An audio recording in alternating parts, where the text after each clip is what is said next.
நம்ம கிருஷ்ணகிரியில் one of my favourite ரெஸ்டாரண்ட்னா அது இந்த ஐஸ்வர்யா கார்டன் தாங்க. கிட்டத்தட்ட 10 இயர்ஸ்க்கு மேலே ரன் ஆகிட்டுருக்கு. அந்த ஐஸ்வர்யா கார்டன்லேயும் எனக்கு ரொம்ப பிடிச்சது அவங்களோட உப்பு கறி தாங்க.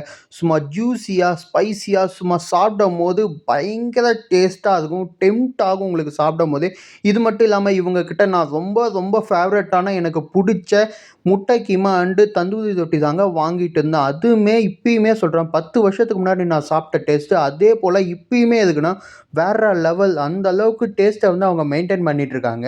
ஃபைனலாக இவங்க கிட்ட ஒரு தை சாதம் தாங்க ட்ரை பண்ணியிருந்தேன். அந்த தை சாதத்தில் முந்திரி திராட்சை எல்லாம் சேர்த்து வணக்கி போட்டு கொடுத்துருந்தாங்க. டேஸ்ட்டு சும்மா அடடடடா டாப் நாச்னே சொல்வேன். இது மட்டும் இல்லாமல் இவங்க கிட்ட ட்ரை பண்ண எல்லா ஃபுட்டுமே வேற லெவலாக இருந்தது. எப்பயுமே அதே டேஸ்ட்டை வந்து மெயின்டைன் பண்ணிட்டு இருக்காங்க. நீங்கள் கிருஷ்ணகிரியில் இருக்கீங்க, இல்லை உங்கள் ஃப்ரெண்ட்ஸ் யாருன்னா கிருஷ்ணகிரியில் இருக்காங்கன்னா இந்த வீடியோ அவங்களுக்கு ஷேர் பண்ணி நீங்களே டேஸ்ட் எப்படி இருக்குன்னு கேட்டு தெரிஞ்சுக்கோங்க. இதே போல் மோர் இன்ட்ரெஸ்டிங்கான அப்டேட்ஸ்க்கு மட்டும் நம்ம சேனலை மறக்காமல் ஒரே ஒரு ஃபாலோ மட்டும் பண்ணி வச்சுக்கோங்க. Thank you so much. Bye bye மக்களே. Bye bye.